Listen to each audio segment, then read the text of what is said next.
आज का बहुत इतना सुंदर श्लोक है, स्पेशली गुरु की महत्ता के बारे में बताई है। तो जैसा कि आप सबको पता है, उतना मैं क्वालिफाइड नहीं हूँ आज का इतना सुंदर भागवतम के ऊपर बोलने के लिए, लेकिन क्योंकि ये गुरु वर्ग और आचार्य वर्ग की इच्छा है कि हम लोगों को ट्रेन करें, हम लोग सीखें, कथा का गान करें, तो इसीलिए ये मौका का लाभ उठाते हुए, उनकी आज्ञा का पालन करते हुए मैं दुस्साहस करूंगा भागवतम के ऊपर बोलने का, उनको बिना क्वालिफिकेशन के।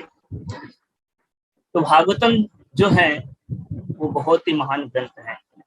तो मैं भागवतम के ऊपर बोलने से पहले भागवतम की महिमा के बारे में थोड़ा सा बोलना चाहता हूँ। ये बहुत इंपॉर्टेंट है कि भागवतम के बारे में हमको समझना चाहिए कि भागवतम का क्या रोल है, भागवतम का क्या लेवल है। तो भागवतम के बारे में बताया गया है शास्त्रों के अंदर, पहले स्कंद के दूसरे अध्याय में बताया गया है चीज। ये श्लोक आता है बहुत सुंदर। जब ये प्रश्न पूछा जाता है कि धर्म ने कहाँ शरण ली, तो सूत गोस्वामी बताते हैं, सुंदर श्लोक है। कृष्णे स्वधाम उपगते धर्म ज्ञानाधिविसः कलो नष्ट दशामेश पुराणार्को अधुनोदितः। कृष्ण स्वधाम उपगते धर्म ज्ञान आधिविसः। कृष्ण भगवान जब अपने धाम चले गए धर्म और ज्ञान को लेकर के साथ में, तो क्या हुआ? कलो नष्ट दिशा में से। तो इस कलयुग में क्योंकि इतने सारे नष्ट है, इतने सारे कष्ट, इतने सारे प्रॉब्लम्स हैं, इन सारी प्रॉब्लम्स को सोल्व करने के लिए कलो नष्ट दिशा में से क्या हुआ? पुराण आर्को अधुनोदिता। पुराण आर्को उदित होता है, जैसे सूर्य उदय होता है ना सुबह सुबह, वैसे ही पुराण आर्को, ये श्रीमद् भागवत पुराण जो है, ये भागवत पुराण का उदय होता है। जब कब होता है? जब कृष्ण भगवान चले जाते हैं, तो भागवत पुराण का उदय होता है। किस लिए होता है? धर्म के लिए। तो अगर आज के समय में भागवत पुराण की इतना महिमा बताया गया है कि भागवत पुराण जो है भगवान कृष्ण का ही अवतार है, इसीलिए इसकी इतनी महिमा बताई गई। दूसरे श्लोक में बताते हैं, दूसरे इदम भागवतम नामम पुराणम ब्रह्म संहितम उत्तम श्लोक चरितम चकार भगवान ऋषि निश्चय श्रेयस्य तन्न सत् महतम महूत। ये श्लोक बताए गए। इसमें क्या बताते हैं? इदम भागवतम नाम, कि भागवत जो है, इदम भागवतम नाम, ये भागवत नाम का जो पुराण है, ब्रह्म संहितम, ये ब्रह्म मतलब जो भगवान है उनका अवतार है ये भागवत। इदम भागवतम नामम पुराणम ब्रह्म संहितम चकार भगवान ऋषि। इसको किसने लिखा है? वेदव्यास जी ने लिखा है। किसके बेनिफिट के लिए? निश्चेषाय लोकस्य, लोगों के बेनिफिट के लिए, वो सक्सेसफुल के लिए इसको लिखा गया है, मंगल के लिए। तो ये बताया गया है भागवतम की महिमा। तो भागवतम कृष्ण से अलग नहीं है। मैं यहाँ पे बात बताना चाह रहा था कि भागवतम कृष्ण को अंतर नहीं है, इसलिए भागवतम में बहुत महिमा है। तो हम सब लोग बहुत ही सौभाग्यशाली है कि हमको डेली सुबह भागवतम के बारे में सुनने को मिलता है। भागवतम के बारे में सुनना मतलब कलयुग में भगवान के बारे में सुनने का मौका मिल रहा है। तो इसलिए मैं आप सब लोगों को आज के श्रीमद् भागवतम कक्षा में हार्दिक स्वागत करता हूँ। और आप सब लोग आए, बहुत इंपॉर्टेंट है, क्योंकि जो वक्ता और श्रोता में श्रोता ज्यादा इंपॉर्टेंट है। क्योंकि अगर मान लो वक्ता नहीं हो तो दूसरा वक्ता आ जाएगा, कथा कर देगा, लेकिन अगर श्रोता नहीं होगा तो किसको कथा किया जाएगा। तो इसलिए आप सब लोग मॉर्निंग में आए इतना अर्ली, इट्स वेरी नाइस, बहुत अच्छा है। तो मैं प्रयास करूंगा आज का जो ये इतना इम्पोर्टेंट श्लोक है, गुरु की सेवा के बारे में बता रखा है, इसको डिस्कस करने के लिए। तो बहुत ही सिंपल सी बात है, जैसे आप जानते हो कि आकाश की ऊंचाई कितनी होती है? तो अनलिमिटेड होती है। आकाश अनलिमिटेड ऊंचाई पर है। ऊपर जाएगा वो हर एक पक्षी की दक्षता के ऊपर निर्भर करता है। चिड़िया होती है थोड़ी ऊपर जाती है, उससे कोई ऊपर थोड़ा बाहर जाता है, उससे कबूतर जाता है और सबसे ऊपर बाज जाता है। तो सब अपनी अपनी दक्षता से जाते हैं, लेकिन कभी भी कोई आकाश को टच नहीं कर पाएगा है, क्योंकि आकाश तो जो है उसकी तो अनलिमिटेड ऊंचाई है। उसी प्रकार अलग अलग व्यक्ति का जितना जितना क्षमता होता है उसके हिसाब से वो भागवतम के ऊपर बोल सकता है, और उसके हिसाब से वो भागवतम को ग्लोरीफाई कर सकता है, उसके हिसाब से भागवतम पे चर्चा कर सकता है, उसके हिसाब से भागवतम से कुछ लेसन सीख सकते हैं हम लोग। तो मेरी जितनी क्षमता होगी उतना मैं प्रयास करूंगा इस भागवतम से, क्योंकि यही सेम श्लोक अलग अलग बहुत सारे सब पब्लिक्स के लिए यूज होता है। यही श्लोक से सन्यासी लोग सीख सकते हैं, यही श्लोक से जनरल पब्लिक लोग सीख सकते हैं, तो यही श्लोक से हम सब लोग भी सीख सकते हैं। तो सबके लिए सेम श्लोक, ये भागवतम की स्पेशल महिमा है। तो जैसा कि आज के श्लोक में हम डिस्कस करेंगे गुरु के बारे में, तो हम आज 4 चीजों को डिस्कस करना चाहेंगे। पहला चीज हम लोग डिस्कस करेंगे suffering to serving.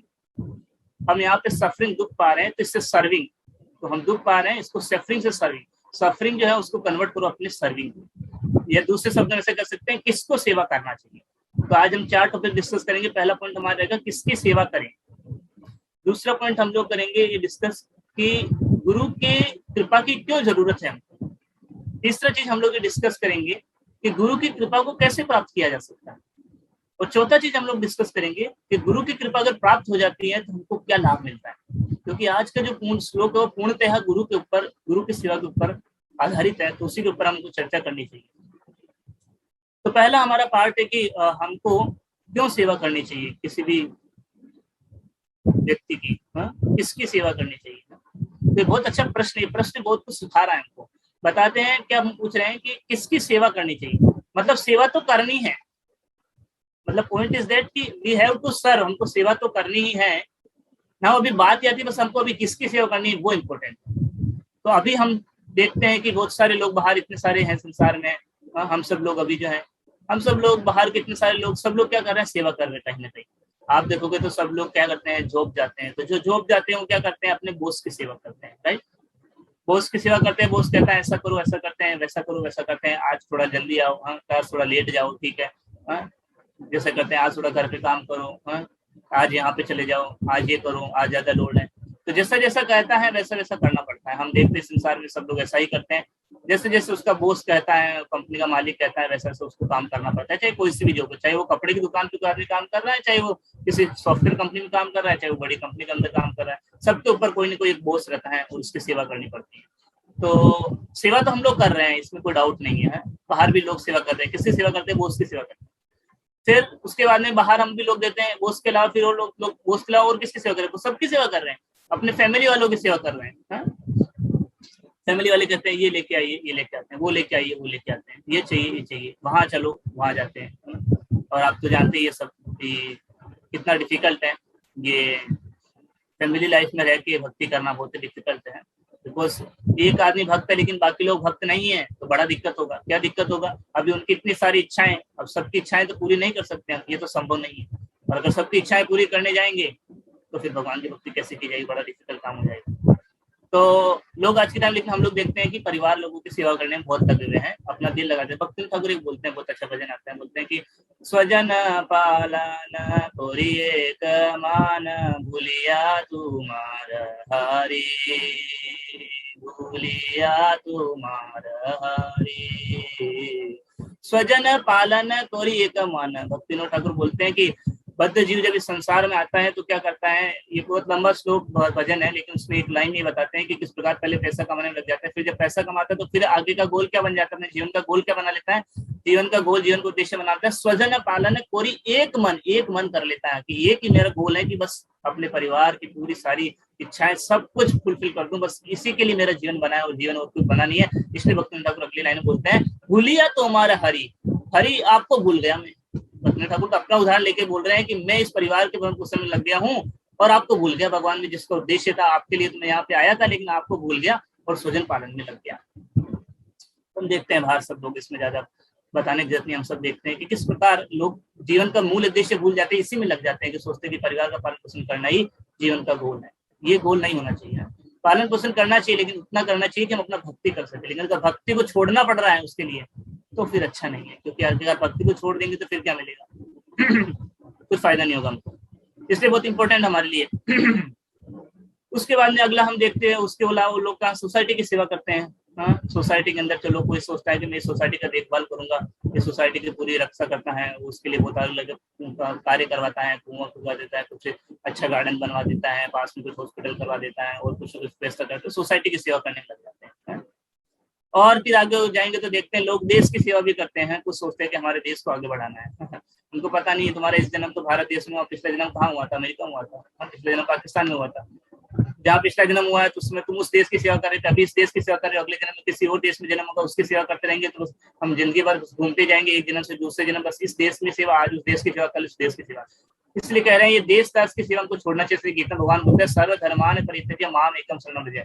Krishna Gita में कहते हैं कि ये देश वो देश, ये राज्य वो राज्य सब छोड़ दो और क्या करो, बस मेरी शरण में आ जाओ, तो आपको बार बार जन्म में नहीं घूमना पड़ेगा, नहीं तो फिर आज इस देश कल उस देश की सेवा करनी पड़ेगी। इसलिए एक और वचन आता है जिसमें नरोत्तम दास ठाकुर बोलते हैं, एकुले ओ कुले दुइते आजनी, बोलते हैं ये कुले वो कुले, कभी इस कुल में जन्म लेता हूँ, इस वंश में जन्म लेता हूँ, कभी वो कुले, कभी उस वंश के अंदर जन्म लेता हूँ। इस प्रकार में तो घूमता जा रहा हूँ संसार के अंदर। हाँ, तो इसलिए सेवा करते हैं, पॉइंट आया तो सेवा करते हैं, तो लोग समाज की सेवा करते हैं, देश की सेवा करते हैं, है ना। लेकिन रियल में बात की जाए ना, ये सारी सेवा किसकी हो रही है? एक ही चीज की सेवा हो रही है, और उस चीज को बोलते हैं हम लोग किसकी सेवा हो रही है? ये अपने सेंसेस की सेवा हो रही है, अपने जो सेंसेस हैं उसकी सेवा की जा रही है, इसलिए बहुत इंपॉर्टेंट है। क्योंकि एक्चुअली सेंसेस कहते हैं, क्या कहते हैं? सेंसेस कहते हैं कि मुझे ज्यादा पैसा कमाऊंगा तो मुझे आनंद मिलेगा, तो चलो पैसा कमाने चलते हैं। सेंसेस कहते हैं कि मैं अपने अगर पूरे घर वालों की सारी इच्छाएं पूरी कर दूंगा तो फिर मुझे आनंद मिल जाएगा, तो ठीक है, उसके लिए करते हैं। सेंसेस कहते हैं कि समाज की सेवा करो, मेरे को नेम फेम मिलेगा, आपको यश मिलेगा, उससे आपको आनंद आएगा, उसके लिए लोग कहते हैं देश की सेवा करो तो हमको और सम्मान मिल जाएगा, उसके लिए हम करते हैं। तो अल्टीमेटली हम अपने इंद्रियों की सेवा कर रहे हैं। बात यह है कि सेवा जो हो रही है इंद्रियों की हो रही है, न परिवार की सेवा हो रही है, न देश की सेवा हो रही है, न अपने समाज की सेवा हो रही है, न बोस की सेवा हो रही है, सेवा हो रही है इंद्रियों की। असली बात ये सत्य बात। तो इंद्रियों की किस प्रकार हम सेवा कर रहे हैं ये हम सबको पता है? बाहर इतने सारे लोग इंद्रियों की सेवा में लगे और कुछ नहीं। तो इसलिए हम क्योंकि इंद्रियों की सेवा में लगे हैं और हमने इतने जन्मों तक इंद्रियों की सेवा की और अभी भी इतने सालों तक इंद्रियों की सेवा की, लेकिन हम सबको कभी आनंद नहीं मिला। बाहर भी देखते हैं लोग कितना संघर्ष कर रहे हैं अपने इंद्रियों की सेवा करने में, चाहे फिर वो काम, क्रोध, लोभ, मोह, किसी की सेवा करो, किसी की भी सेवा करते हैं, लेकिन ultimately what is the thing कि इतनी सेवा करने के बाद भी दुख मिलता है, सफरिंग मिलती है। देख रहे हैं ना समाज में लोग कितने दुखी है, हम सब भी देखते हैं बाहर, इसमें बताने की जरूरत नहीं। अभी कोरोना आ गया, कितने सारे लोग दुखी हो गए हैं, इधर ये दुखी है, उधर वो दुखी है, अल्टीमेटली हाथ में 0 पॉइंट मिलता है। क्यों? क्योंकि बात यह है कि गलत जगह सेवा की जा रही है। अगर यही सेवा जो हम वहां पे कर रहे हैं, इसको अगर भगवान कृष्ण के चरणों में अगर हम लोग सेवा करेंगे तो असली आनंद मिलेगा, ये सत्य बात है। इसलिए सेवा तो हम लोग करेंगे, क्योंकि सेवा करना तो इस आत्मा का प्रकृति है, आत्मा की प्रकृति है कि सेवा करेगा। गीता भगवान बोलते हैं प्रकृति क्रियमाणानि गुणे कर्माणि सर्वस्य, क्रियमाणी प्रकृति के गुणों में हम लोग कार्य तो करते रहेंगे, है? ऐसा नहीं कश्चित क्षण अपनी जातु पिष्ट कर्म कर कार्यते है अवश्य कर्म सर्वेर प्रकृति जे गुण। भगवद गीता के 3 अध्याय के 5 श्लोक में बताते हैं कि ये हमारा हर क्षण जीवात्मा कार्य करता है कुछ कुछ, उसकी सेवा तो करने की आदत है, वो करेगा। तो अब हम देख लिए इतने सारे लोगों की सेवा करते हैं, हमारे इंद्रियों की सेवा करते हैं, तो हम है तो क्या तरीका करेंगे हम लोग? तो अगर हमको आनंद प्राप्त करना है तो हमको भगवान कृष्ण की सेवा करनी पड़ेगी। क्यों? क्योंकि कृष्ण की सेवा करना ही हमारा निश्चित धर्म। चैतन्य महाप्रभु क्या बोलते हैं? जीवर स्वरूप है कृष्ण नित्य दास, जीवर स्वरूप हो कृष्ण नित्य दास। जीव का स्वरूप क्या है कि हम कृष्ण के नित्य दास, और दास मतलब क्या है? अपने मास्टर की सेवा करेगा, तो हमारे मास्टर कृष्ण, उनकी सेवा करनी चाहिए। तो अभी हमको ये पता चल गया है कि हमको सेवा तो करनी है, लेकिन अगर भगवान कृष्ण की सेवा करेंगे तो हमको अल्टीमेट हैप्पीनेस मिलने वाला है, ये सत्य बात है, सही बात है।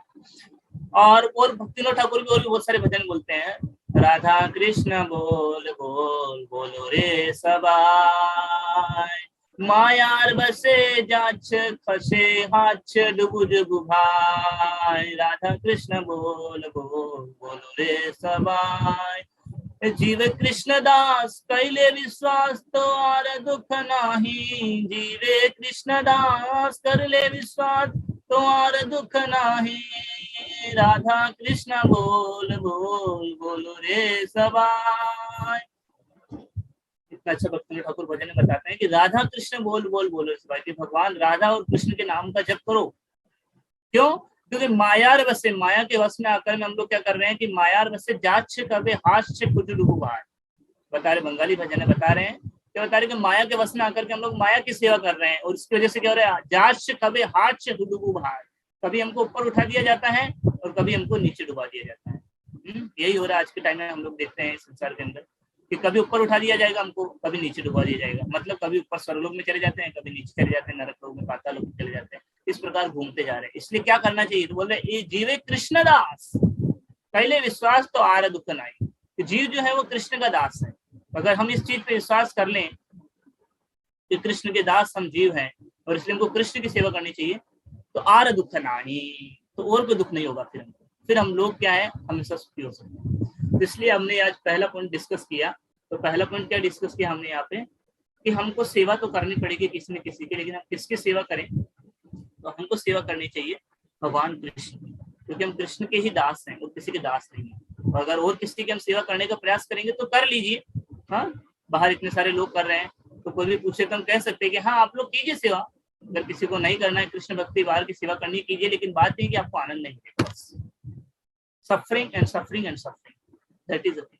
इसीलिए प्रहलाद महाराज बोलते हैं कि रियल में क्या होता है कि जीव के साथ तो उल्टा हो जाता है, जाता है सुख की खोज में, सोचता है कि सुख मिलेगा, लेकिन हो जाता है उल्टा, दुख मिल जाता है। इसलिए प्रहलाद महाराज कहते हैं तो क्या करें, तो प्रहलाद महाराज कहते हैं तत् प्रयासों ने कर्तव्यो, इसलिए ऐसा प्रयास मत करो। इसलिए करें ऐसा प्रयास मत करो, क्या प्रयास मत करें, संसार में सुख ढूंढने का प्रयास नहीं करना चाहिए। तो क्या करें, कृष्ण भक्ति, कृष्ण भक्ति रस भाविता, कृष्ण भक्ति के रस के अंदर हमको उसका आनंद लेना चाहिए।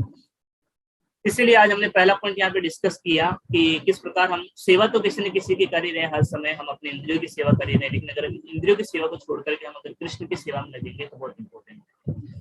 नाउ अभी बात आती है कि कृष्ण की सेवा कैसे की जाती है। तो गीता में भगवान कृष्ण खुद बताते हैं कैसे कृष्ण को प्राप्त किया जा सकता है, क्या तरीका है। तो बहुत ही सिंपल, भगवद गीता में भगवान बोलते हैं 4 अध्याय के 34 नंबर के श्लोक में क्या बोलते हैं, तद्विद्धि प्रणिपातेन परिप्रश्नेन सेवया उपदेक्षन्ति ते ज्ञानं ज्ञानिनः तत्त्वदर्शिनः। तद्विद्धि प्रणिपातेन परिप्रश्नेन सेवया उपदेक्षन्ति ते ज्ञानं ज्ञानिनः तत्त्वदर्शिनः। कि भगवान कृष्ण गीता में बताया, कई बार हम लोग कृष्ण करते हैं, गीता बांटते हैं, तो गीता तो बांट देते हैं, लेकिन लोग फिर बाद में वापस आके पूछते हैं कि प्रभु जी आपने गीता दिया, हमने पढ़ा लेकिन समझ में नहीं आ रहा है। हम कहते हैं हाँ भी आप सही कंक्लूजन पे आ गए, सही सार पे आ गए। क्या सार है, अपने दम पे गीता समझी नहीं जा सकती, हम उनको यही बोलते हैं। तो क्या करें, तो हम उनको बोलते हैं कि भगवान गीता में क्या बोलते हैं कि गुरु की शरण में जाओ, तद विद्या प्रणिपातेन, गुरु की शरण में जाके उसको शरण दो, उसको शरण ले लो, उनसे शरण कर दो उनको पूरा अपने आप को, प्रणिपात कर दो, फिर परिप्रश्नेन सेवा, और फिर सेवा करो उनकी, तब जाके गीता समझाएंगे। तो भगवान खुद भी यही तरीका बता रहे हैं, क्यों, क्योंकि तत्वदर्शिनः, क्योंकि जो गुरु लोग जो हैं, जो कि भगवान कृष्ण के प्रतिनिधि है, तत्वदर्शी जानते हैं, इसलिए हमको कृष्ण दे सकते हैं, है ना। इसलिए इनके पास कृष्ण है तो ये हमको कृष्ण दे सकते हैं। इसलिए यहाँ पे बताया गया कि हमको गुरु की सेवा करनी चाहिए। अब हम इसके आगे बढ़ते हैं, तो गुरु की सेवा कैसे की जा सकती है, गुरु की सेवा की क्यों जरूरत है हमको। कोई कहेगा, कई बार हम सुनते हैं, बहुत सारा प्रश्न आता है कई बार कि गुरु से दीक्षा लेने की क्या जरूरत है, गुरु बनाने की ही क्या जरूरत है, हम तो अपने दम पे भक्ति कर लेंगे ना। हाँ, अपने दम पे भक्ति कर लेंगे, हम चैंटिंग करते रहेंगे और हो जाएगा हमारा उद्धार। हाँ, हम देखे हैं कई बार उदाहरण भी बताते हैं, लोग बोल देते हैं मीराबाई का तो कोई गुरु नहीं था। हाँ? और भी कुछ उधर उधर उदाहरण बता देते हैं, कुछ छोटे मोटे जानते होंगे, इनका तो गुरु ही नहीं था, क्यों जरूरत है। तो हमको ऐसे कोई व्यक्ति कुछ भी बोल दे या कोई अपने मन से बोल दे, उससे काम नहीं चलने वाला है। शास्त्र से बात होती है। हाँ, कुछ भी बात होती है तो शास्त्र से बात होती है, अपने मन से कुछ नहीं होता है। जैसे मान लो हमने बोल दिया कि ठीक है, आज से हमारा नियम है कि आज से हम हमेशा लेफ्ट चलते राइट चलो, और राइट चलते लेफ्ट चलो, तो हमारे कहने से नियम नहीं चलेगा। जब तक आप ये नहीं बताओगे कि कहाँ सरकार ने बोला है, तो कैसे मानेगा। तो जैसे कोर्ट के अंदर भी कोई भी डिसीजन होता है तो नियम बताना पड़ता है, तो इसीलिए हमको भी नियम पूछना चाहिए। शास्त्र का नियम क्या कहते हैं, लाओ अभी वो डिस्कस करना चाहते हैं। शास्त्र का नियम कहते हैं, शास्त्र के नियम में क्या लिखा है, चैतन्य चैतामृत के मध्य लीला के 22वें अध्याय का 51 नंबर का श्लोक में आता है। बहुत अच्छा ये श्लोक आता है। क्या आता है, चैतन्य महाप्रभु बोलते हैं रूप गोस्वामी को 10 दिन की दीक्षा ये शिक्षा देते रहते, उस समय श्लोक बोलते हैं, प्रोसेस ऑफ डिवोशन सर्विस में बताते हैं, महत कृपा बिना को न कर में भक्ति नया, महत कृपा बिना को न कर में भक्ति नया, कृष्ण भक्ति दूर रहू संसार नहीं क्षय, कृष्ण भक्ति दूर रहू संसार नहीं क्षय। क्या बहुत अच्छा सुंदर सुंदर बता रहे हैं कि महत कृपा बिना कौन, महत कृपा मतलब गुरु की कृपा, वैष्णव की कृपा, महत कृपा बिना, महत कृपा बिना कौन कृष्ण भक्ति न, महत की कृपा के बिना कृष्ण भक्ति कैसे हो सकती है, कृष्ण भक्ति ना नहीं हो सकती है, बता रहे हैं। तो फिर बोले क्या करें, एक मिनट, मेरा थोड़ा इंटरनेट कनेक्शन लो है तो मैं इसको चेंज करूँ।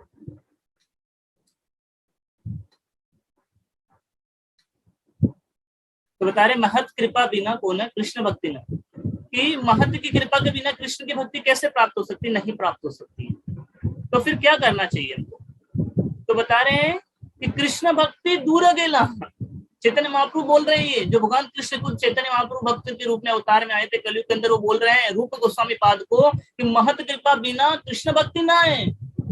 महत की, वैष्णव की, गुरु की कृपा के बिना कृष्ण भक्ति नहीं हो सकती है। तो क्या करे भाई, कृष्ण भक्ति नहीं हो सकती तो बोले कृष्ण भक्ति दूर है गेला।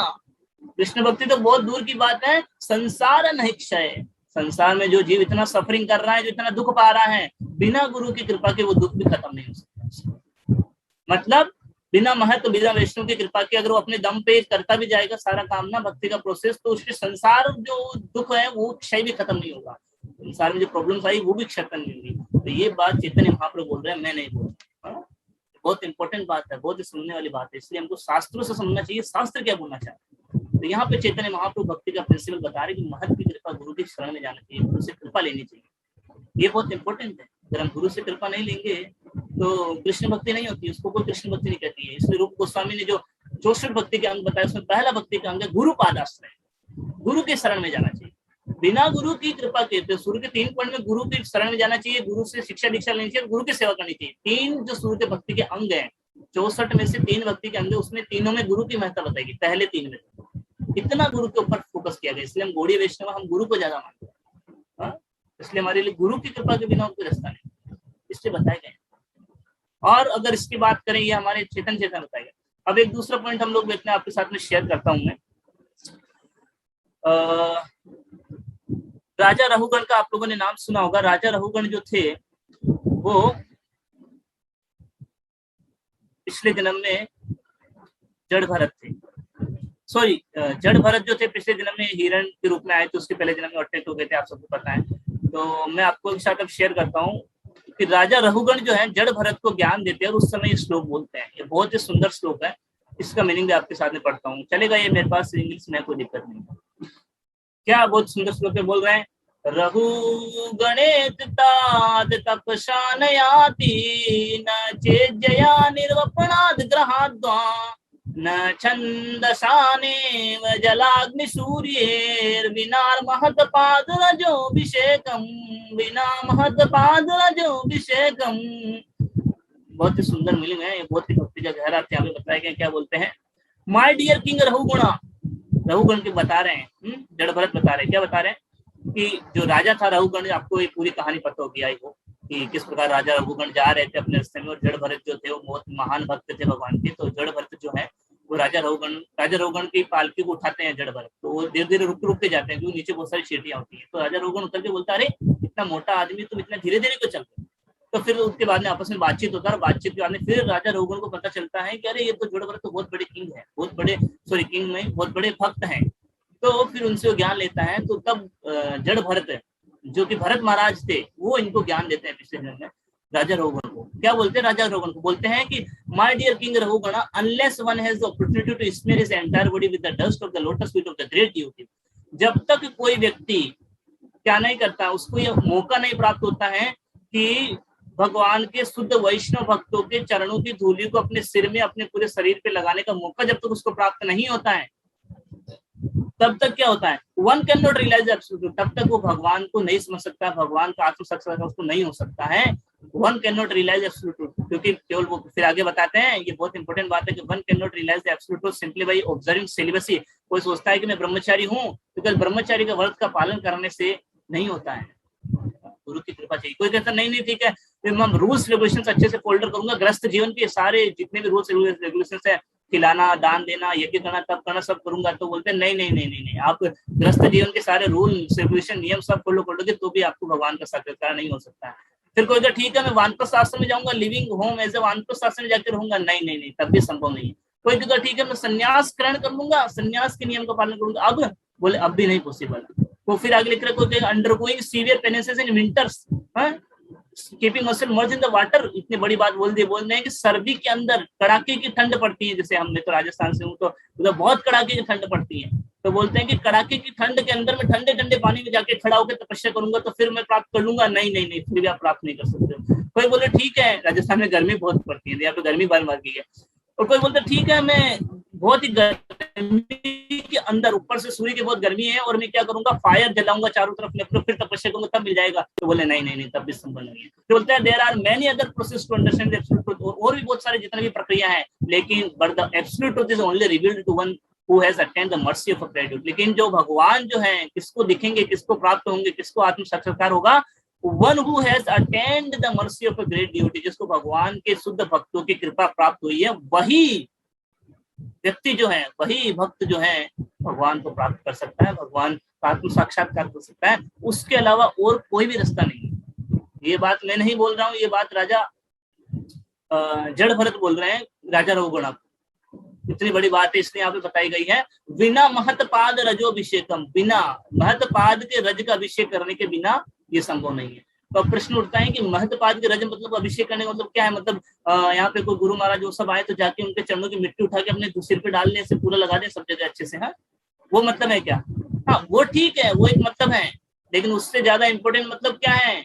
उससे ज्यादा इंपॉर्टेंट मतलब है कि उन्होंने जो मुख से जो बोला है उसको फॉलो करना, वो ज्यादा इंपॉर्टेंट है।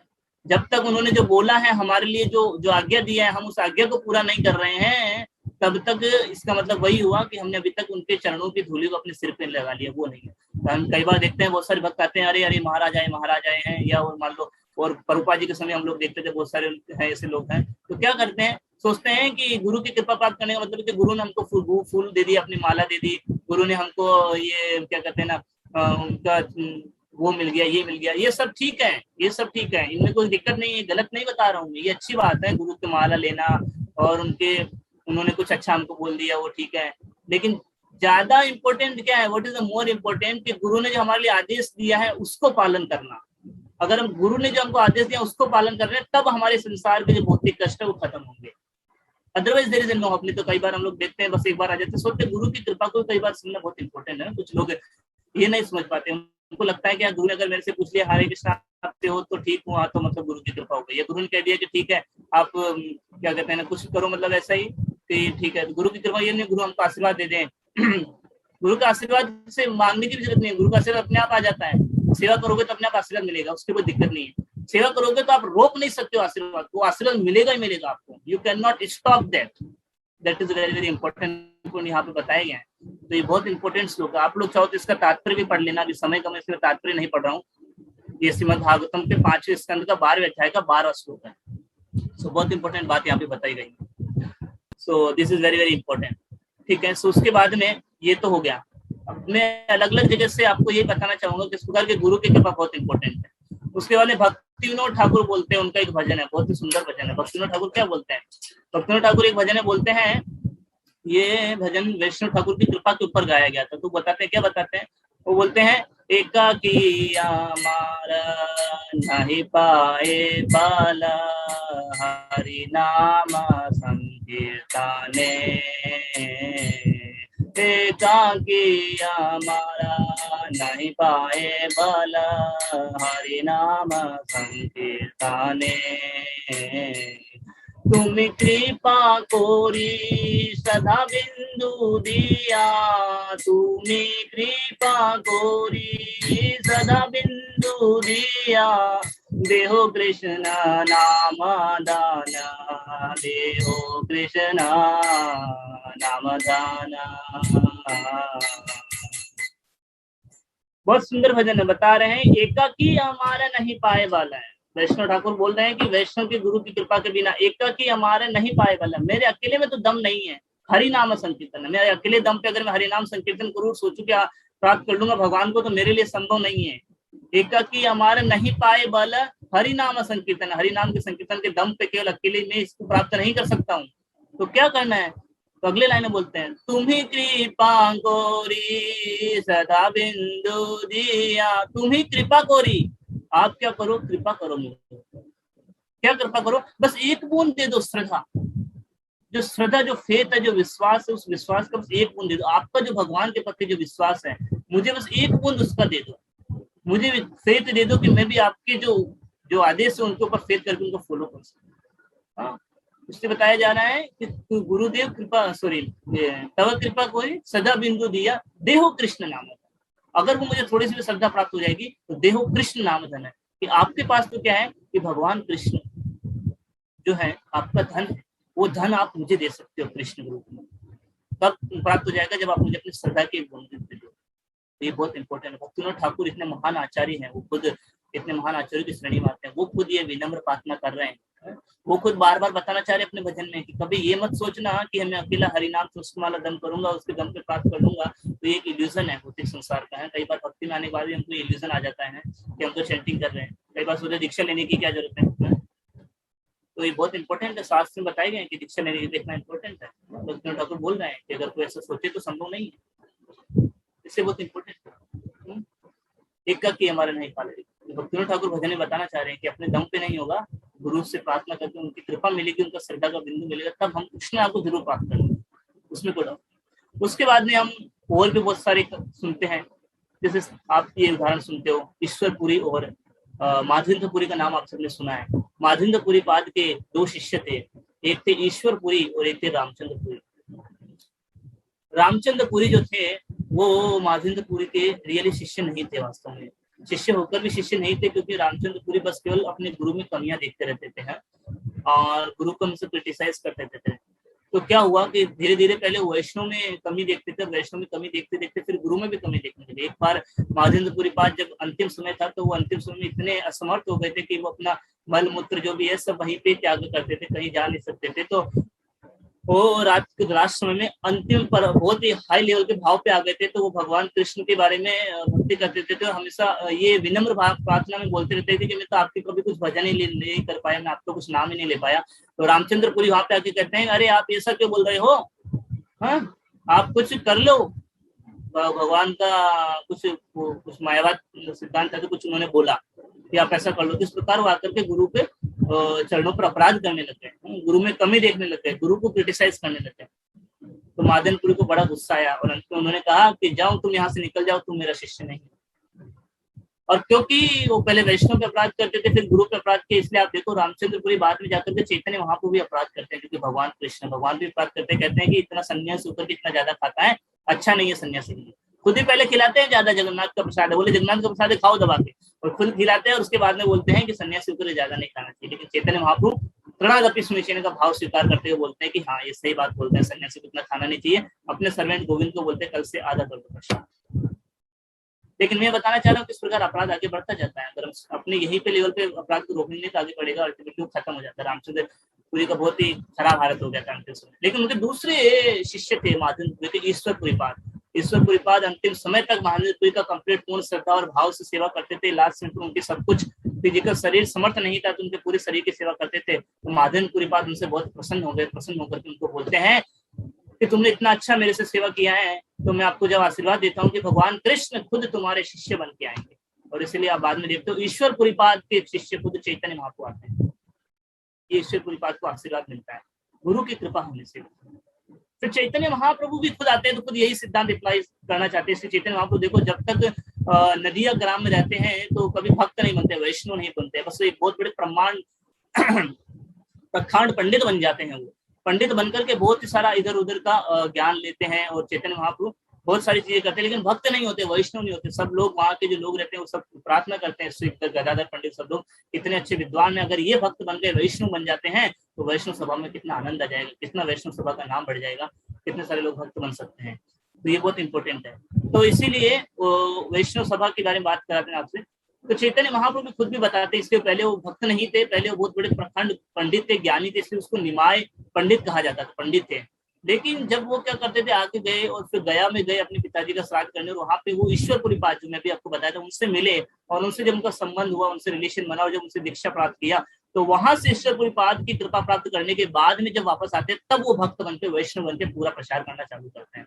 तो बोलते चैतन्य महाप्रभु भगवान है, वो हमेशा भक्त क्या सुप्रीम भक्त है वो हमेशा, लेकिन यहाँ पे लीला के द्वारा हमको सिखाना चाह रहे हैं। चैतन्य महाप्रभु क्या सिखाना चाह रहे हैं कि गुरु की कृपा के बिना उन्होंने भी प्रचार चालू नहीं किया था। गुरु की कृपा के बिना उन्होंने भी ये बताना चाह रहे थे कि बिना गुरु की कृपा के, देखो मैं भी तो पंडित था, ज्ञानी था मैं तो, लेकिन गुरु की कृपा प्राप्त हुई तो मैं वैष्णव बन गया। तो चैतन्य महाप्रभु कृष्ण जो है वो खुद ये सिखाना चाह रहे कि गुरु की कृपा की कितनी आवश्यकता है। बहुत इंपॉर्टेंट। उसके बाद में हम देखते हैं हमारे बहुत सारे आचार्य हुए। रामानुजाचार्य, रामानुजाचार्य का आप लोगों ने नाम सुना है। रामानुजाचार्य इतने बड़े बहुत बड़े हमारे परंपरा के आचार्य भी हैं, हमारे नहीं मतलब दूसरे परंपरा के वो है, बहुत ही बड़े आचार्य हैं। और रामानुजाचार्य के बहुत बड़ा नाम है, आप सुनते हो। अभी उनका 1000 साल मनाया गया था, उनका जन्म शताब्दी का। तो रामानुजाचार्य जो है वो इतने बड़े प्रखान पंडित होने के बाद भी वो खुद भी बताते हैं कि गुरु की कृपा की कितना जरूरत है। इसीलिए रामानुजाचार्य रहते थे यहाँ पे कांचीपुरम के अंदर, और तिरुपुर गोष्ठी जो थोड़ा दूर था वहां से, वहां पे उनके गुरु रहते थे। तो क्या करते थे, डेली यहाँ से अपने गुरु के पास जाते थे, डेली मतलब कुछ कुछ समय के बाद में, और गुरु से कहते थे कि आप मुझे दीक्षा दे दो। लेकिन गुरु नहीं, अभी नहीं, अभी जाओ, अभी समय नहीं है, अभी ये है, अभी वो है, अभी जाओ। इस प्रकार 17 से 18 बार रामानुजाचार्य को रिजेक्ट कर दिया उनके गुरु ने, कहा कि अभी मैं दीक्षा नहीं दूंगा, अभी जाओ। 17 से 18 बार। सोचिए अगर हमारे में है ऐसा कुछ। हमारे तो ये हालत है कि गुरु हमको जाते हैं मिलने के लिए, हम लोग गुरु से बोलते हैं कि फिर बैठिए 2-4 घंटा बैठ जाते हैं, बोलते ये कैसे गुरु है, समय नहीं है हमारे लिए, हम यहाँ पे आए हैं मिलने के लिए। तो गुरु आपके लिए मिलने के लिए बैठा है क्या? बस क्यों, और कोई काम नहीं है गुरु को? हाँ, हमको दीक्षा ही नहीं मिल रही है, ये कोई बात होती है क्या? हाँ, कई बार ऐसा होता है, हम देखते हैं बहुत सारा ऐसा। तो ये सही नहीं है। फिर किस प्रकार का सरेंडर हुआ? गुरु के प्रति शरणागति का भाव कहाँ हुआ? भाव तो हुआ नहीं हमारा। लेकिन रामानुजाचार्य यहाँ पे अपने उदाहरण से बताना चाह रहे हैं कि 10 बार, 11 बार, 12 बार, 13 बार, 17 बार उनको रिजेक्ट कर दिया, फिर भी वो वापस जाते हैं और कहते हैं नहीं आप मुझे दीक्षा दो। इससे बताना चाह रहे हैं कि गुरु की कृपा की कितना आवश्यकता है, मतलब उसके बिना कोई उपाय नहीं है। इसलिए फिर जब 28 बार जब जाते हैं तो उनके गुरु उनको दीक्षा देते हैं, और इसीलिए जब उनके गुरु की दीक्षा की कृपा प्राप्त होती है उनके, उसके बाद में रामानुजाचार्य इतने बड़े आचार्य बन जाते हैं कि आज तक हजारों साल के बाद उनका नाम पूरा फेमस है। उनकी किताब इतनी उन्होंने किताबें लिखी है, तो आज उनको सुनना बड़ा डिफिकल्ट है। ये रामानुजाचार्य खुद अपने उदाहरण से बताना चाह रहे हैं। ये आप देखो, उसके अन्य और बहुत सारे उदाहरण है, कितना उदाहरण बताऊंगा। प्रहलाद महाराज को बोलते हैं श्रीमद् भागवतम के 7वें स्कंद के 9वें अध्याय के 20वें श्लोक में। समय नहीं है तो शेयर कर देता आप लोग के साथ में। प्रहलाद महाराज को बोलते हैं कि नरसिंह भगवान पूछते हैं कि चलो अभी क्या वर चाहिए, चलो मेरे साथ मेरे धाम में चलो। तो प्रहलाद महाराज तो सबसे बढ़कर हायर बढ़कर बात बोल देते हैं, बोलते हैं कि नहीं नहीं नहीं नहीं नहीं भगवान, मुझे आपके पास नहीं जाना, मुझे तो अपने गुरु के पास जाना है, नारद मुनि के पास, क्योंकि जिनकी कृपा की वजह से ही मैं आज यहाँ पर आपका दर्शन कर पाया हूँ, नारद मुनि की कृपा से, इसलिए उनके चरण में सेवा करना चाहता हूँ। तो प्रहलाद महाराज खुद बताना चाह रहे हैं कि मुझे आपका संबंध, आपसे आपका साक्षात दर्शन प्राप्त हुआ गुरु की कृपा से, नारद मुनि की कृपा से। इसलिए बोल रहे हैं मैं तो अपने गुरु की शरण में रह के उनकी सेवा करना चाहता हूँ और कहीं नहीं जाना चाहता हूँ। इसलिए बोल रहे हैं कि मुझे तो बस यही रहने दो। तो भगवान तक को बोल रहे हैं कि मैं आपके पास नहीं आऊंगा, गुरु के पास रहना चाहता हूँ। इसलिए मैंने बताया गौड़ी आचार्य बहुत स्पेसिफिक है, वो गुरु को कृष्ण से बढ़कर मानते हैं, क्योंकि वो जानते हैं कि गुरु के पास कृष्ण नामक धन है ना, इसलिए वो हमको दे सकते हैं। इसलिए ये प्रहलाद महाराज बोलते हैं 7वें स्कंद के 90वें अध्याय का 28 श्लोक में, बहुत सुंदर श्लोक है वहां पे बताए गए। उसके अलावा हम डेली सुबह भी गाते हैं, आप सबको पता है, आपको पता होगा, यस्या प्रसादात् भगवत् प्रसादो यस्या प्रसादात् न गति कुतोऽपि ध्यायन् सुवाम तस्या यस्या श्रीसन्ध्यां वन्दे गुरो श्रीचरणरविन्दम्। यस्या प्रसादात् भगवत् प्रसादो, आप सबने कई बार सुना है कि अगर गुरु प्रसन्न हो गए तो क्या हो जाएगा, हमको कृपा प्राप्त हो जाएगी। कई बार हम लोग पहली लाइन सुनते हैं, दूसरी लाइन और ज्यादा इंपॉर्टेंट है, यस्या अप्रसादात् न गति कुतोऽपि। ये लाइन बहुत इंपॉर्टेंट है, पता है कि अगर गुरु की कृपा प्राप्त नहीं हुई, गुरु को प्रसन्न नहीं किया, तो न गति कुतोऽपि, कोई गति होने वाली है हमारी कोई गति नहीं होने वाली है। मतलब हम यही संसार में हैं, संसार में पड़े हैं, संसार में पड़े रहेंगे और कहीं नहीं जाने वाले। Second line is very very important. हाँ, सो अगर गुरु की कृपा प्राप्त नहीं होती, गुरु अप्रसन्न हो जाएंगे, तो क्या है, न गति कुतोऽपि, कहीं हमको जाने की जरूरत नहीं, हम यही कर लेंगे। बहुत इंपॉर्टेंट है। रूपा जी भी खुद अपनी रचना थी उनकी, उसमें बोलते हैं, रूपा जी दूसरा गुरु क्या करें। रूपा जी जब राधा दामोदर मंदिर में रहते थे तो रात को उठ करके रूप गोस्वामी के पास जाकर के क्रंदन करते थे, कहते थे कि आप मुझे अपनी कृपा को प्रदान करो, है कि मैं अपने गुरु महाराज ने जो आदेश दिया है उसको पूरा कर पाऊँ। आप जाते हो वृंदावन के अंदर, कार्तिक में भी जाएंगे भी आप लोग, वृंदावन के अंदर राधा दामोदर मंदिर है, सामने रूप गोस्वामी का समाधि दिखता है वहां से। रूपा जी बहुत ही याचना करते थे वहां पे गोस्वामी। तो आप कहीं भी देख लो, कोई भी आचार्य में, कि शास्त्र में देख लो, हर जगह बताए गए हैं कि ये एक चीज हमको एकदम दिमाग में फिट बैठा लेनी चाहिए कि गुरु के बिना कृपा के, गुरु को बिना प्रसन्न किए हम लोग कहीं नहीं जाने वाले, यहीं रहने वाले। चाहे हम लोग कितना ही बड़ा व्रत कर लें, कितना ही बड़ा तपस्या कर लें, कितना ही बड़ा 192 माला डेली कर लें और कितना ही बड़ा लेक्चर दे लें, कितना ही बड़ा प्रचार कर लें, कुछ नहीं होने वाला है जब तक गुरु प्रसन्न नहीं होंगे। इसलिए बहुत इंपॉर्टेंट है गुरु की कृपा। सो ये सार है। तो अगर भक्ति में आ रहे तो एक ही फोकस हमेशा हमारा ये रहना चाहिए।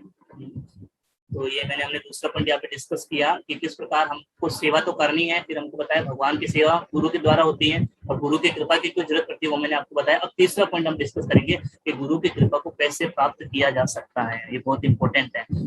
तो गुरु की कृपा को कैसे प्राप्त किया जा सकता है, ये यहाँ पे हम देखते हैं कि श्रीमद् भागवतम जो है, आप इसमें पढ़ते हो, श्रीमद् भागवतम के प्रथम स्कंद के दूसरे अध्याय के 16 नंबर का श्लोक जो है, उसके अंदर यहाँ पे एक श्लोक में बताया गया है, क्या कहते हैं, प्रभुपाद जी का तात्पर्य बहुत सुंदर है। तो मैं आप लोगों के साथ क्या करता हूँ, वो तात्पर्य शेयर करता हूँ इंग्लिश के अंदर, मैं आपको फिर हिंदी में ट्रांसलेट करके बताऊंगा कि गुरु की कृपा को कैसे प्राप्त किया जाए, ये श्रील प्रभुपाद जी बता रहे हैं।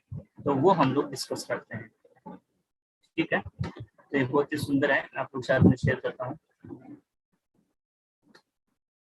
ये देखिए क्या बताया जा रहा है, यहाँ पे बताया जा रहा है, शुश्रूषो सद्दधानस्य वासुदेव कथा रुचिः श्यान महत सेवया विप्रः पुण्यतीर्थ निषेवणात्। यहाँ पे बताया गया है, क्या बताया गया है, or twice born says this, by serving those deities who are completely freed from all vice, great service is done. By such service one gains affinity for hearing the message of Vasudeva। बताते हैं कि वो ब्राह्मणों, by serving those deities, उन भक्तों की सेवा करने से जिन्होंने completely freed from all vices, मतलब जो एकदम शुद्ध भक्त है, उनकी सेवा करने से बहुत बड़ी सर्विस हो जाती है और ये महत कृपा हो जाती है। और इस प्रकार की सर्विस से one gains affinity to hear the message of Vasudev, भगवान कृष्ण की कथा रुचि सुनने वाला। इसका तात्पर्य पढ़ता हूँ मैं आप लोग साथ में, that is very very important for all of you. तो प्रभुपाद जी यहाँ पे दो चीजें बताते हैं, देखो मैं आपके सामने पढ़ता हूँ, ये देखिए। तो प्रभुपाद जी यहाँ पे कह रहे हैं, the servants of God are to be respected, देखो यहाँ पे लिख रखा है, the servant of gods are respected by दो God by the deities who actually want to go back to Godhead. Such servants of God are Mahatmas of this. Prabhupada ji कह रहे हैं कि servant of God to be respected as God by the deities who actually want to go back to Godhead. जिनको भगवत धाम जाना है, उनको भगवान के जो प्रतिनिधि हैं, जैसे प्रभुपाद जी भगवान के प्रतिनिधि हैं, उनको क्या करना है, उनको उतना ही सम्मान देना जितना भगवान को सम्मान देते हैं। और उनका क्या गुण है, कैसे पता चलेगा, वो कौन से जो गुरु जो होते हैं भगवान के प्रतिनिधि, लेकिन गुरु कौन है, कैसे पता चलेगा। तो प्रभुपाद जी यहाँ पे बता रहे हैं, the servant of God urge people to become devotee of the lord. वो उनसे क्या कहते हैं कि भगवान के भक्त बनो, ऐसा नहीं कहते मेरा भक्त बनो, क्या बोलते हैं, भगवान के भक्त बनो।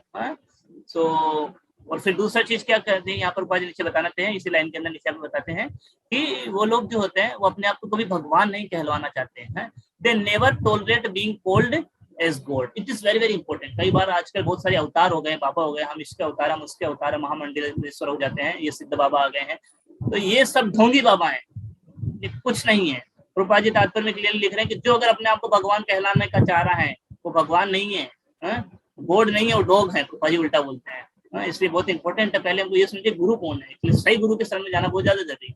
और उसके बाद में प्रभुपाद जी यहाँ पे नीचे वाली लाइन में यहाँ पे बहुत अच्छे इंपॉर्टेंट पर्पट में लिख रहे हैं, ये लास्ट का पर्पट बहुत इंपॉर्टेंट है, यहाँ पे हम थोड़ा डिस्कस करेंगे कि the servant of God come, the servant of God come to propagate God consciousness. ठीक है, ये बहुत इंपॉर्टेंट है कि जो भगवान के जो भक्त होते हैं वो किस लिए आते हैं, वो प्रचार करने के लिए आते हैं। That's very important. तो अभी भगवान के जो भक्त हैं उनको भगवान के बराबर सम्मान क्यों देना है, उसके 3 रीजन है। पहला रीजन प्रभुपाद जी यहाँ पे बताना चाह रहे हैं कि वो आते हैं कृष्ण का मिशन पूरा करने के लिए। तो जो गुरु होता है उसका अपना कोई मिशन नहीं होता, उसका बस केवल अपने गुरु का मिशन होता है, उनके गुरु का मिशन कृष्ण का गुरु। जैसे प्रभुपाद जी का मिशन क्या है, भगवान कृष्ण का मिशन है, वही है और कुछ अलग नहीं। चैतन्य महाप्रभु जो पूरा करने चाहते थे कि पृथ्वी इतने अच्छे नगर अति ग्राम सूरत प्रचार हो मोर नाम, ये चैतन्य महाप्रभु का मिशन है, उसको पूरा किया प्रभुपाद जी। अभी प्रभुपाद जी के शिष्य लोग जो है वो सब लोग प्रभुपाद जी का मिशन पूरा करने लगे। तो मिशन एक ही है जो चैतन्य महाप्रभु दिया, भगवान ने दिया, इसलिए इनको भगवान के बराबर सम्मान देना चाहिए। दूसरा पॉइंट, क्यों उनको भगवान के बारे में सम्मान देना चाहिए, तो यहाँ पे प्रभुपाद जी लिखते हैं, क्या लिखते हैं, यहाँ पे लिखते हैं, सॉरी, यहाँ पे प्रभुपाद जी लिखते हैं, because one who risk everything to preach his glory. वो रिस्क लेते हैं सब कुछ भगवान के नाम को प्रचार करने का। आज के लिए आप आज उदाहरण देखते हो कि प्रभुपाद जी का उदाहरण, प्रभुपाद जी का जो मिशन है वो चैतन्य महाप्रभु का मिशन पूरा करना था और रिस्क लिया। क्या रिस्क लिया, 70 साल की आयु में अमेरिका में गए प्रचार करने के लिए। तो यहाँ पे प्रभुपाद जी ने रिस्क लिया अपने पूरा इस प्रचार करने के लिए। तो यहाँ पे हम सीखते हैं उनको इतना हार्ट अटैक आया, इतना वहां पे जाके संघर्ष किया, रिस्क लिया पूरी लाइफ का, क्यों, भगवान का मिशन पूरा करने के लिए। इसलिए प्रभुपाद जी गुरु है, इसलिए प्रभुपाद जी को भगवान के इतना सम्मान देना चाहिए। फिर तीसरी लाइन में बताया गया है, they are very dear to the lord. Why they are very dear to the lord, somebody can ask. कोई सोचता है कितना डियर क्यों है। अच्छा, आप लोगों को तो दिख ही नहीं रहा, आप लोग बताए नहीं, मैंने शेयर किया नहीं। मैं सोचा कि मैंने, अच्छा ओके, दिख रहा हूँ, यस ठीक है ठीक है। सो हाँ, तो हाँ, तीसरी पॉइंट यहाँ पर भगवान जी बताते हैं कि बहुत ही प्रिय है भगवान के। कोई कहेगा भगवान से प्रिय क्यों है, क्योंकि रिस्क ले रहे हैं ना भगवान के लिए, इसलिए भगवान को बहुत प्रसन्न हो जाते हैं उनसे। तो ये बहुत इंपॉर्टेंट बात है। इसलिए एक बहुत अच्छा भजन भी आता है जिसमें यहाँ पे बताते हैं, क्या बताते हैं कि भगवान के किस प्रकार डियर हो जाते हैं ऐसे लोग जो क्या करते हैं, भगवान के लिए रिस्क लेते हैं प्रचार करने के लिए। इसलिए बहुत इंपॉर्टेंट यहाँ पे बताते हैं। इसलिए भक्तिनाथ ठाकुर एक भजन गाते हैं, उसमें बोलते हैं, कृष्ण से तुमार कृष्ण दीते पारो तुम्हारो सतिया छे, कृष्ण से तुम्हारो कृष्ण दीते पारो तुम्हारो सतिया छे। कृष्ण से तुम्हारो कृष्ण दीते पारो, कि कृष्ण से तुम्हारो, कृष्ण तो आपके हैं। भक्तिनाथ ठाकुर बोलते हैं, गुरुदेव को बोलते हैं कि कृष्ण तो आपके हैं, कृष्ण से तुम्हारो कृष्ण दीते पारो तुम्हारो सकतिया, आप में शक्ति है कि आप मुझे कृष्ण प्रदान कर सकते हो। इसीलिए क्यों प्रदान कर सकते हैं, क्योंकि गुरु मिशन भगवान का पूरा करने के लिए तपस्या करते हैं, रिस्क लेते हैं, इसलिए भगवान के बहुत प्रिय हो जाते हैं और भगवान अपने आप को इनको दे देते हैं। इसलिए इनके पास कृष्ण है तो ये हमको दे सकते हैं। इसलिए भक्तिनाथ ठाकुर प्रार्थना करते हैं इससे कि आप इनको दे सकते हैं। ये शास्त्र से भी बात प्रूव होती है जो प्रभुपाद जी ने यहाँ पे लिखा है। ये इसलिए बहुत इंपॉर्टेंट है। अब उसके बाद में इसलिए हम अलग अलग तरीके से भी समझ सकते हैं किस प्रकार कि गुरु को सेवा करना कितना इंपॉर्टेंट है, यहाँ पे बताया गया, राइट। तो अब हम ये जानना चाहते हैं कि गुरु की सेवा किस तरह की जाती है, और उसके पहले मैं आपको बस केवल 3 या 4 पॉइंट बताऊंगा कि गुरु की सेवा करने का फायदा क्या होता है। पहले फायदा सुन लेना चाहिए ना, तो ज्यादा लाभ होता है। थोड़ा सा टाइम एक्सटेंड हो जाएगा, मैं माफी चाहता हूँ, आप लोगों का समय थोड़ा शेड्यूल एक्सटेंड कर रहा हूँ थोड़ा सा, बट मैं 10 मिनट और लूंगा और आप लोगों के साथ मैं बस शॉर्ट में बताता हूँ कि कैसे गुरु की कृपा प्राप्त करने का क्या रिजल्ट होता है और कैसे गुरु की सेवा की जा सकती है। इसके 4 रिजल्ट बताते हैं रूपा जी, इसी में बताते हैं। पहला रिजल्ट होता है we get the mercy of Vaishnava. Vaishnava qualities जो होती है वो हम में डेवलप हो जाती है। रूपा जी यहीं पे लिखते हैं, मैं वापस आप लोगों के साथ में यहाँ पे पढ़ देता हूँ, शेयर नहीं करता हूँ, शेयर करने में टाइम लगेगा, मैं आपको पढ़ देता हूँ। यहाँ पे रूपा जी लास्ट टाइम लिखते हैं, मैं आपको बताना भूल गया, वहीं पे लिखते थे रूपा जी लास्ट टाइम में लिखते हैं कि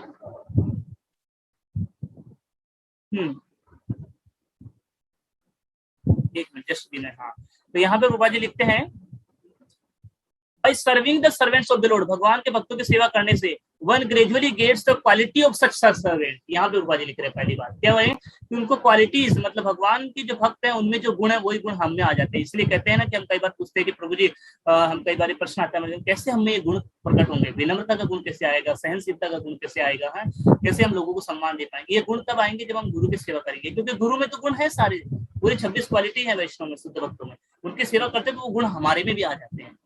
इसीलिए पहला रिजल्ट हमको मिलेगा गुरु की सेवा करने का कि उनका जो गुण है वो गुण हमें भी आ जाते हैं। कई बार हम देखते हैं जैसा गुरु वैसे शिष्य बन जाता है, इतना पावरफुल है। जैसे आप देखते हैं प्रभुपाद जी इतने पावरफुल थे, उनके शिष्य भी उतने ही पावरफुल है। क्यों पावरफुल है? क्योंकि उन्होंने अपने प्रभुपाद जी, उनके गुरु, उनकी सेवा किया है। तो क्यों प्रभुपाद जी की सेवा की, इसलिए प्रभुपाद जी के गुण उनमें भी आ गए, वो भी प्रभुपाद जी से बोलते प्रभुपाद में है। दैट इज स्पेशल थिंग, ये हम देख भी रहे हैं आज के टाइम में हो रहा है ऐसा। ये पहला बेनिफिट। दूसरा बेनिफिट हमको मिलता है जो यहाँ पे इस श्लोक में बताया गया, शुश्रूषु सद्दानस्य वासुदेव कथा रुचि। ये भी प्रभुपाद जी इसी पर्पट के अंदर लिखते हैं, क्या लिखते हैं अगली लाइन में, और इस प्रकार उसको क्या होता है कि कृष्ण की कथा सुनने में आनंद आने लग जाता है। अभी हमारा हालत तो ये है कि हमारे लिए तो बहुत डिफिकल्ट होता है कृष्ण कथा सुनने में। जैसे मान लो अभी मान लो थोड़ा 10 मिनट एक्सटेंड हो गया तो बहुत हमको रहता है, एक्सटेंड हो गया टाइमिंग का, क्या है हमको ये सेवा करना, मुझे यहाँ पे जाना, मुझे वहाँ पे जाना, यहाँ पे जाना, तो हमारा माइंड तुरंत चालू हो जाता है इधर उधर जाना है। तो 1-2 मिनट में हमारे लिए बड़ा मुश्किल हो जाता है एक्स्ट्रा टाइम सुनना है, क्यों? क्योंकि रुचि नहीं है ना। हम सबका कोई गलती नहीं, मेरे साथ भी ऐसा ही होता है। जैसे 9 बज गया हमको लगता है भागवतम क्लास खत्म हो जाना चाहिए, हाँ हम सबके साथ में होता है। क्यों होता है? रुचि नहीं है ना अभी कथा सुनने में। जैसे मान लो अभी हम लोग डेली प्रसाद खाते हैं, रसगुल्ला है, हम क्या सोचते हैं आने दो भैया, जितना रसगुल्ला है आने दो, 1 आए 2 आए और आने दो, हम तो बैठे रहते हैं और बैठ जाएंगे, क्या दिक्कत है?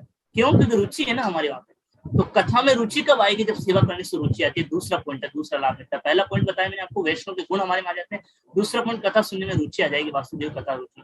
तीसरा पॉइंट यहाँ पे बताते हैं, कृष्णा बिकम प्लीज। आज के श्लोक में जो बात कही गई है, आज के श्लोक में बात कही गई है, क्या बात की गई है? आज के श्लोक में बताया गया है कि किस प्रकार कुटस्थस्य मधुदिशः, ये श्लोक में एक शब्द आता है कि भगवान जो है वो मधुदिश जो है, जो कि मधु नाम का डीमन है, जो उस शत्रु है, उसके भगवान शत्रु है। मतलब भगवान भक्तों के जो दुख है उसके शत्रु है, मतलब भगवान भक्तों के दुख को दूर कर देते हैं। लेकिन कब दूर करेंगे? जब भगवान प्रसन्न हो जाते हैं। तो ये प्रसन्न हो जाते हैं, ये प्रसन्न तो होते हैं, यश प्रसाद भगवत प्रसाद। अगर हम गुरु को प्रसन्न कर देंगे तो भगवान कृष्ण प्रसन्न हो जाएंगे, और कृष्ण प्रसन्न हो जाएंगे तो हमारे सारे दुख खत्म हो जाते हैं। इसलिए सारे दुख खत्म हो जाते हैं, सफरिंग खत्म हो जाती है। इसलिए बहुत इंपॉर्टेंट पॉइंट यहाँ पे बताए गए।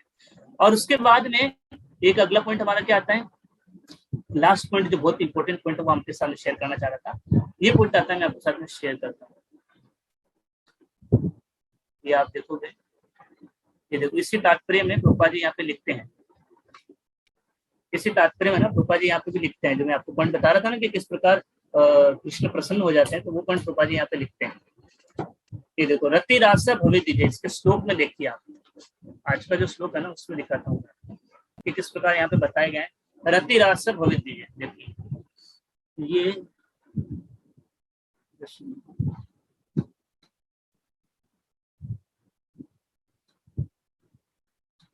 ये देखिए यहाँ पे जो आज का श्लोक में पॉइंट बताया गया है, ओके, आज का श्लोक मैंने खोला नहीं, ठीक है, तो एनीवे, तो ठीक है, मैं आपको ये पॉइंट बताना चाह रहा था किस प्रकार यहाँ पे श्लोक में बताया गया था कि रति रास से भवे दीजिए। आप श्लोक देखोगे तो आपको पता चल जाएगा आज के श्लोक में, रति रास से भवे दीजिए। रति रास मतलब क्या है कि भगवान कृष्ण के प्रति हमारी रति उत्पन्न हो जाएगी। और रति उत्पन्न होने का मतलब क्या है, रति उत्पन्न होने का मतलब है कि हम भगवान कृष्ण का संग प्राप्त कर लेंगे।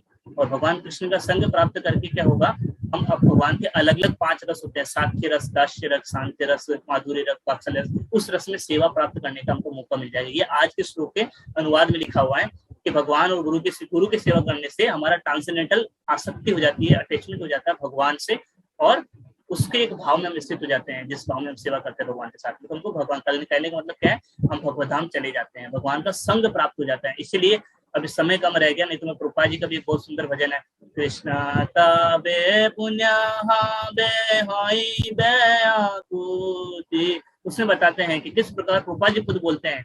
मैं आपके लिए अनुवाद पढ़ देता हूँ उसका, बहुत ही सुंदर है भजन, क्योंकि प्रभुपाद जी का खुद भजन लिखते हैं और प्रभुपाद जी भजन में बताते हैं कि किस प्रकार गुरु की कृपा की कितना जरूरत है।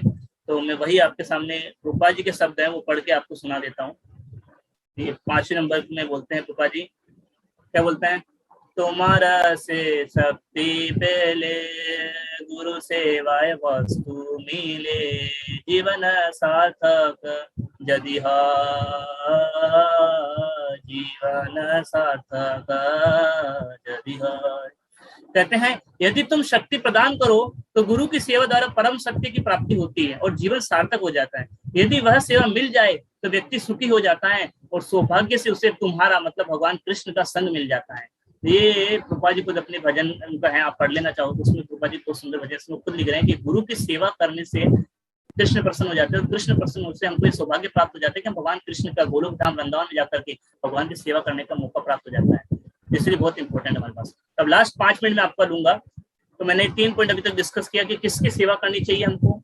दूसरा पॉइंट मैंने आपको बताया कि गुरु की कृपा की क्यों जरूरत है, और तीसरा पॉइंट अभी मैंने आपको बताया कि गुरु की सेवा करना से क्या क्या लाभ होते हैं। 4 लाभ मैंने आपको बताया। पहला लाभ कि गुरु के जो गुण होते हैं हम में आ जाते हैं, वासुदेव की कथा के प्रति रुचि उत्पन्न हो जाती है। तीसरा लाभ मैंने आपको बताया हमारे संसार के सारे दुख खत्म हो जाते हैं क्योंकि कृष्ण प्रसन्न हो जाते हैं। और चौथा पॉइंट मैंने आपको बताया कि हमको भगवान कृष्ण के 5 भाव में जो शांत दास्य रास से उसमें सेवा करने का मौका मिल जाता है, मतलब भगवान जाने का मौका मिल जाता है। ये 4 हमको लाभ मिलते हैं गुरु की कृपा प्राप्त होने से। जितना ज्यादा सेवा करेंगे, जितनी कृपा प्राप्त होगी उतना ज्यादा लाभ होगा, और पूरा सेवा पूरा कृपा तो भगवान के धाम में जाने का मौका मिलेगा। अब लास्ट पॉइंट हम बताते हैं, तो प्रश्न उठता है कि ठीक है प्रभु जी आपने बहुत अच्छा सब कुछ बताया, लेकिन अब ये बताओ कि अभी करें क्या, अब क्या करें, हम कैसे करें। कुछ लोग होंगे जिनको दीक्षा प्राप्त है, गुरु है, स्वीकार कर रखा है, कुछ लोगों ने गुरु स्वीकार नहीं कर रखा है। तो सबसे एक सिंपल सी बात है कि हमारे एक इस्कॉन सिस्टम में क्या है, Srila Prabhupada is the preeminent shiksha guru for every person who is coming, who is connected to ISKCON. आने वाले 10,000 साल तक जो भी इस्कॉन से कनेक्ट होगा, प्रभुपाद जी उनके हमेशा प्रथम शिक्षा गुरु रहेंगे। तो प्रभुपाद जी गुरु हैं सबके, शिक्षा गुरु, उसमें कोई तंग नहीं। किसी ने दीक्षा लिया है नहीं लिया है, लेकिन जिसने दीक्षा नहीं लिया है उसके लिए प्रभुपाद जी तो गुरु है ही शिक्षा गुरु रूप में। तो प्रभुपाद जी ने जो कहा है उनके नियमों को पालन करना चाहिए। और बहुत सिंपल सी बात है, प्रभुपाद जी ने क्या कहा है, एक बार सोचते प्रभुपाद जी ने ये कहा है वो कहा है। बहुत सारे शास्त्रों में बहुत अलग अलग बात है, बहुत सारे अलग अलग चीजें, हमको ज्यादा कुछ नहीं करना। प्रभुपाद जी ने बहुत सिंपल सी चीज बताई है हमको, बहुत सिंपल सी चीज क्या बताइए, एक चीज बताइए हमको प्रभुपाद जी के 16 गुड राउंड्स, 16 माला ध्यान पूर्वक जप करने का चाहिए। लेकिन 16 माला ध्यानपूर्वक जब भी नहीं होता है वो भी गुरु की कृपा से होगा। तो उसमें भी एक बहुत अच्छा सुंदर भजन आता है, ये गुरुदेव कृपा बिंदु दिया जो भजन है, उसमें एक बहुत अच्छी लाइन आती है। क्या बोलते हैं उसमें? एक लाइन आती है कि ये, हाँ, सकल सम्मान करिते सकति देहनाथ जथा जथा, सकल सम्मान करिते सकति देहनाथ जथा जथा, तब तो गाइबो हरि नामे सुखे अपराध बेहाता अपराध बेहाता। बहुत सुंदर भजन में क्या बता रहे हैं? इस भजन में बताना चाह रहे हैं कि आप उनको शक्ति दो, गुरुदेव को बोलते हैं सकल सम्मान कोरित सकति, शक्ति दो कि सबका सम्मान कर पाऊं। और अगर सबका सम्मान कर पाएंगे तब क्या होगा? क्या होगा? चैतन्य महाप्रभु बताते 30 श्लोक में, प्रणादपि सुनीचे न तरुरपि सहिष्णुना अमानी ने मान देना। 3 चीज करेंगे तो कीर्तनीय सदारी, तब हरिनाम कीर्तन का जप होगा। और यही प्रार्थना में भी बता रहे हैं। कौन बता रहे हैं? ये नरोत्तम दास ठाकुर, यही गुरुदेव प्रार्थना बता रहे हैं कि सकल सम्मान कोरिते सकति देहुनाथ जता जता क्या होगा? तबे तो गाइबो हरि नाम में सुख, तब हम चैंटिंग ध्यानपूर्वक बैठ के जप कर पाएंगे। इसलिए अभी मुझे तो ये पूर्णतः नहीं तो थोड़ा बहुत तो रियलाइज हो ही गया है अभी पिछले 7-8 साल में कि हम अपने दम पे जप नहीं कर सकते हैं। जब ऐसा नहीं कि बस बैठ जाएं और हरे कृष्ण कृष्ण कृष्ण हरे राम राम राम हरे, मैं बैठूंगा और एकदम ध्यानपूर्वक जप करूंगा। नहीं, this is not in our hand. Until and unless, जब तक हम लोग सेवा नहीं करेंगे, गुरु को प्रसन्न नहीं करेंगे, उनकी कृपा प्राप्त नहीं होगी, हम 16 माला ध्यानपूर्वक जप नहीं कर सकते। 16 माला जप जरूर कर सकते हैं, ध्यानपूर्वक जप नहीं कर सकते हैं। लेकिन ध्यानपूर्वक जप करना चाहिए, फिर भी हमको प्रयास करना चाहिए हमारी तरफ से कि हम अपनी तरफ से गलती ना करें। इसका मतलब ये नहीं है कि ठीक है प्रभु जी आपने तो बोल दिया है ध्यानपूर्वक जप नहीं होगा तो बैठ जाते हैं। नहीं, हमको अपना पूरा प्रयास करना है, मोबाइल दूर रखना है, फोकस करना है, हमको ध्यानपूर्वक सुनने का प्रयास करना है, बट फिर भी दिमाग भी होना चाहिए हम अपने दम पे नहीं कर सकते। ये होना चाहिए कि हम अपने दम पे नहीं कर सकते हैं, प्रार्थना करनी चाहिए गुरु से, तब हम जप कर पाएंगे। तो हमको ध्यानपूर्वक जप करना रूपा जी ने बोला है 16 माला। उसके बाद में हमको रीडिंग हियरिंग करना है। तो ये आप सब लोग करते हैं और बहुत इंपॉर्टेंट है रीडिंग हियरिंग करेंगे। जैसे आप यहाँ पे आए हो सुन रहे हो, मैंने आपका टाइम एक्सटेंड कर दिया फिर भी आप लोग सुन रहे हो तो ये आपका बहुत अच्छी बात है। हम सब लोग कथा सुनते हैं, लेकिन एक और बहुत इंपॉर्टेंट पार्ट आता है ना, रूपा जी और कई बार महाराज जी बोलते हैं कि प्रैक्टिकल सेवा क्या कर रहे हैं। व्यवहारिक कुछ सेवा करनी चाहिए, ये तो ठीक है, ये तो है, लेकिन इसको पचाने के लिए, चैंटिंग रीडिंग हियरिंग को पचाने के लिए सेवा करनी पड़ती है और प्रैक्टिकल सेवा करनी चाहिए कुछ। आप कहेंगे अभी हम लोग क्या सेवा कर सकते हैं प्रैक्टिकल? बहुत सारी सेवाएं करने के लिए। प्रैक्टिकल सेवा क्या है? सबसे पहली सेवा तो क्या, अगर आपको मान लो कथा देना आता है, लेक्चर देना आता है, तो जाओ 2-4 लोगों को पकड़ो, बिठाओ, उनको बताओ, लेक्चर दो उनको, गीता का ज्ञान दो, ठीक है।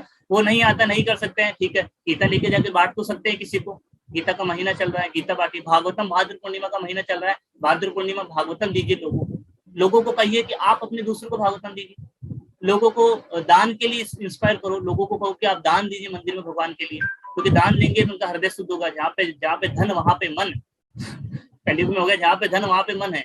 तो धन अगर मंदिर में आएगा, कृष्ण के चरणों में आएगा, मन भी वहीं पे आ जाएगा। अरे मैंने 1 लाख रुपए दिया था मंदिर में, वो लोग क्या कुछ काम किए नहीं किए तो 2 लोगों को इंस्पायर करो, दान लेके आए भगवान के लिए। कृष्ण जन्माष्टमी आ रही है, तो लोगों को कहो गीता बांटिए, भागवतम बांटिए, कुछ भी सेवा कीजिए। कुछ नहीं तो कम से कम देखिए, आज यहाँ पे मान लो जैसे 35 लोग अटेंड कर रहे हैं, 40 लोग अटेंड कर रहे हैं, प्रयास करो 2-4 लोगों को बताओ इस प्रोग्राम के बारे में कि भाई यहाँ पे सुबह भागवतम की कथा होती है, सुंदर कथा होती है, आइए कथा सुनिए आधा घंटा का। अगर सब लोग एक आदमी को ही बताएंगे तो 35 का डबल 70 हो जाएगा। इस प्रकार प्रचार हो गया ना, ज्यादा लोग जुड़ गए। कितना, जैसे आप शुरू में यहाँ पे क्या था, कुछ नहीं था, पहले माता जी पहले खुद अकेली भक्ति है, फिर उन्होंने प्रयास किया और लोगों को जोड़ा, फिर उन्होंने प्रयास किया और लोगों को जोड़ा, धीरे धीरे सबको जोड़ दिया। आज इतने सारे लोग आ गए यहाँ पे। मॉर्निंग के अंदर सुबह 30-40 लोग, आप 50 लोग सुबह अटेंड करते हैं। लेकिन अगर और प्रयास करेंगे, हमको यहीं पे नहीं रुकना है, और प्रयास करेंगे तो और ज्यादा लोगों को जोड़ सकते हैं, है ना, अनलिमिटेड लोगों। तो हमको एक को प्रयास करना चाहिए। क्या है, वो लोग आके अपना ज्ञान दे रहे हैं, हम उनका ज्ञान क्यों सुने, हमको अपना ज्ञान उनको देना चाहिए। और कुछ नहीं कर सकते हो तो कम से कम लोगों को इतना तो बोल सकते हो भाई ठीक है, चैंटिंग करो, जप करो हरे कृष्ण महामंत्र का, 5 मिनट करो, 10 मिनट करो, जप करो। आप कुछ भी सेवा करो, सब सहायक। अगर मान लो आप खुद कुछ नहीं कर रहे हो, आप कोई दूसरा आदमी प्रचार कर रहा है, आप जाके उसको सहायता कर दिए तो आप भी प्रचार बन जाओ, इसमें कोई दिक्कत नहीं। ऐसा नहीं है कि वो प्रचार करेगा तभी हम प्रचार करेंगे, आगे बढ़ के तभी होगा।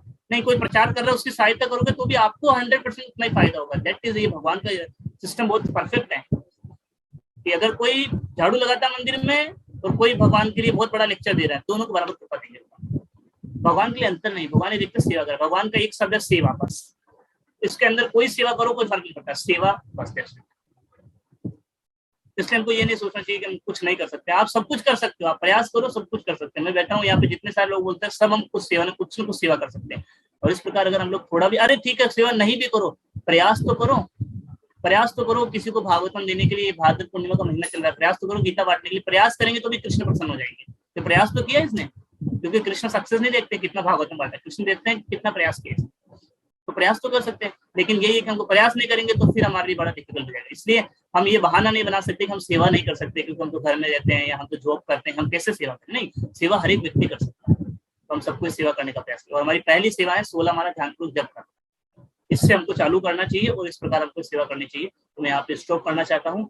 तो आज का मैं जस्ट रिवाइज करना चाहता हूँ कि आज की क्लास में हमने 4 पॉइंट डिस्कस किया। पहला पॉइंट हमने डिस्कस किया कि किसकी सेवा करें, क्योंकि सेवा तो हम कर रहे हैं भौतिक संसार में, इधर उधर बहुत सारे लोग भी सेवा कर रहे हैं, उनको आनंद नहीं मिल रहा है, इसलिए कृष्ण की सेवा करनी चाहिए। कृष्ण की सेवा कैसे की जाती है? गुरु की सेवा के द्वारा। गुरु की क्यों जरूरत है? तो मैंने आपको बहुत सारे पॉइंट बताए, अलग अलग उदाहरण बताए कि किस प्रकार गुरु की हम लोगों को जरूरत है।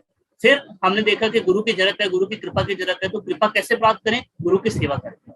तो हमने देखा कि गुरु की सेवा कैसे की जा सकती है, तो हमने आपको अभी बहुत सारे तरीके बता दिए। और फिर हमने देखा कि गुरु की सेवा करने के से हमको क्या रिजल्ट प्राप्त होगा। 4 रिजल्ट मैंने आपको बताया। पहला, हमको उनके गुण आ जाएंगे, वैष्णव गुण हमारे में आ जाएंगे, वासुदेव की कथा रुचि उत्पन्न हो जाएगी, कृष्ण प्रसन्न हो जाएंगे, हमारे दुख खत्म हो जाएंगे। और चौथा चीज में आपको बताया, अल्टीमेटली भगवान के धाम चले जाएंगे, भगवान कृष्ण के साथ ही सेवा करने का हमको मौका प्राप्त हो जाएगा। ठीक है, तो 4 पॉइंट मैंने आपको बताए हैं कि किसकी सेवा करनी है, गुरु की कृपा की कोई जरूरत है, और कैसे गुरु की सेवा करें, कृपा कैसे प्राप्त करें, और हम लोग गुरु की कृपा से क्या फायदा हमको मिलता है। तो आज मैं यहीं पे रोकना चाहता हूँ। मैं माफी चाहता हूँ आप सब लोगों का। टाइम मैंने बहुत ही ज्यादा एक्शन कर लिया। 9:26 हो गया है। मुझे कहा गया था कि 9 बजे आप 9:10 तक खत्म कर देना। तो आई होप कि टाइम हो गया, इसलिए अभी क्वेश्चन आंसर तो लेंगे नहीं, और वैसे भी मैं लायक नहीं हूँ मैं क्या क्वेश्चन आंसर लूंगा। मेरे से सब लोग यहाँ पे सीनियर लोग बैठे हैं, आप लोग। तो बस मैंने जो मुझे आया, जो मैंने समझा प्रभुपाद की किताबों से, वो मैंने आप लोगों के सामने प्रेजेंट करने का प्रयास किया है।